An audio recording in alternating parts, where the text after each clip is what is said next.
Somebody once said that everything is good training. Every experience, every thing that happens to you when training for whatever race you're going for is good. It's something that'll help you. I'm Nick Cronin with Lafitte Running, and today I want to talk to you about mindset while you're training. When we're building up miles, when we're working our way up to it, I don't want people to go into it thinking that everything is going to go perfectly, everything is going to go smoothly. In fact, you want the opposite to kind of happen.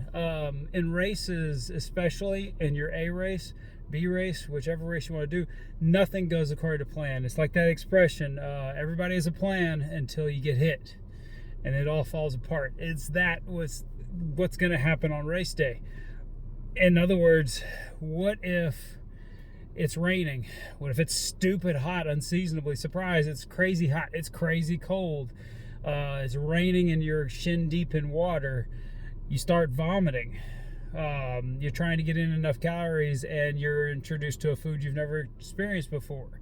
You have a little diarrhea. What do you do when those things happen on a race? You should know, not because you're a gifted, experienced runner from the get-go. This is not mystical knowledge that'll just come to you. This is hard-won experience. And where do you get experience? Through these training runs that you're doing.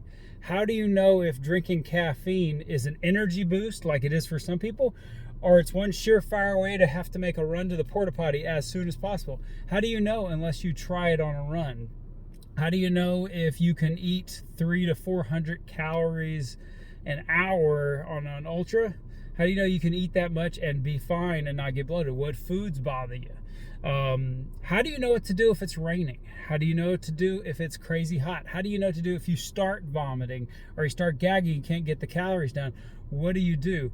And I wish I could just give you a book and you go to the index and go, oh, okay, this is what you do, because we're all an experiment of one. Everybody does different. Me personally, if I start dry heaving when I'm trying to eat, I know 100% it's because I'm dehydrated. Every single time. So I know from the next aid station to the next aid station, I'm drinking water like it's going out of style, as much water as I can get inside of me. And I know after that aid station, I'll be able to eat again and I'll feel great. It's just a dehydration sign for me, but for some people, it's because their stomach has gone south and they can't handle it anymore. Also, I know I can eat 300 to 400 calories a day. One of my favorite races had these egg and bacon burritos, and I had like 2.5. I tried for 3. I'm not gonna lie to you. They were delicious with a little bit of hot sauce on them. Oh, it was great. I know I can eat like that because not only have I done it in the past in training, but I've actually trained my stomach to be able to put down that much calories, walk for like 10 minutes, and then be good.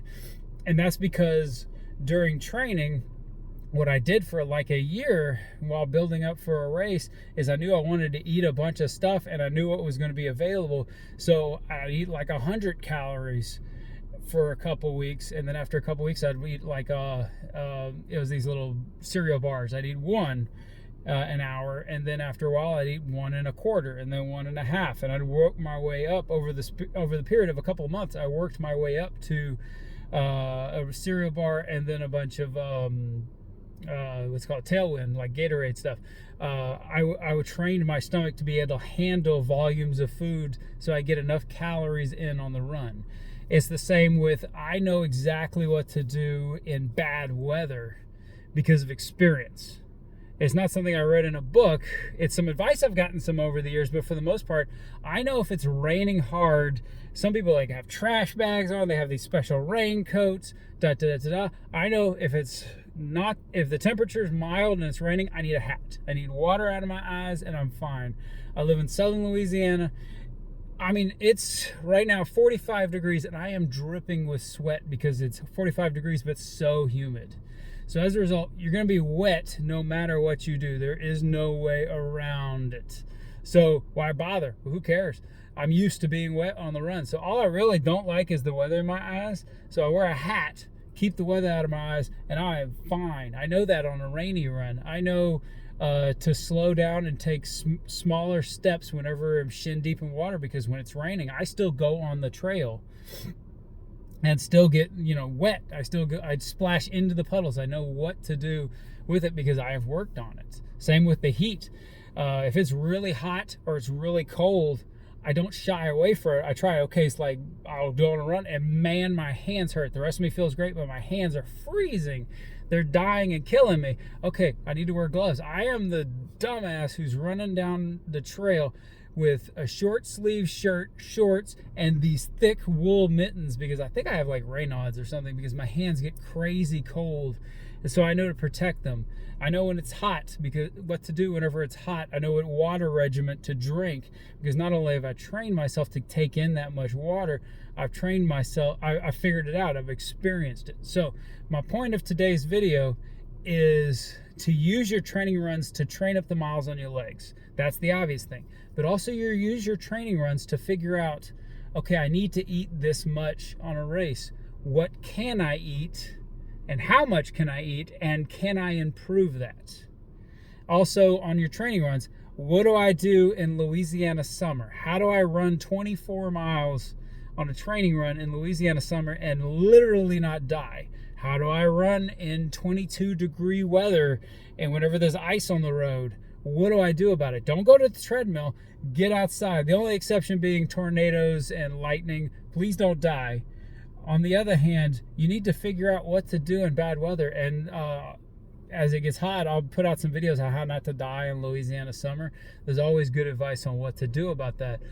But yeah, it's one of those things where use your training runs to figure out how to get past the most common things. Like bring yourself to the point where you are vomiting. And once you start vomiting, don't quit. That's okay. Like nobody wants to vomit. But if you are vomiting, see if you can figure out what to do about it. See how to get another 5 miles on vomiting by let's try drinking a bunch of water. A lot of times vomiting is because of too much water, not enough water, dehydration.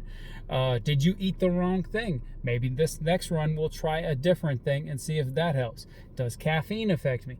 Use your training runs to figure out these things as well as just getting miles on your legs. So, if you have any how do I combat vomiting, how do I combat bad weather stuff, leave it in the comments. I'll do more videos to answer those questions because this is stuff to figure out. You want to know how to do it because the race isn't going to change. If it's 100 degrees out, they ain't going to cancel the race. You running in 100 degrees, so figure it out so you could do the race that you've always dreamed of and not only finish it but persevere and succeed. So I'm Nick Cronin. Y'all have a great day. Don't forget, we have a race in October, No Man's Land Trail Run. Look it up on Ultra Sign Up. You're not going to be disappointed. It's going to be a fun time. Y'all have a great Sunday, and I'll talk to you soon.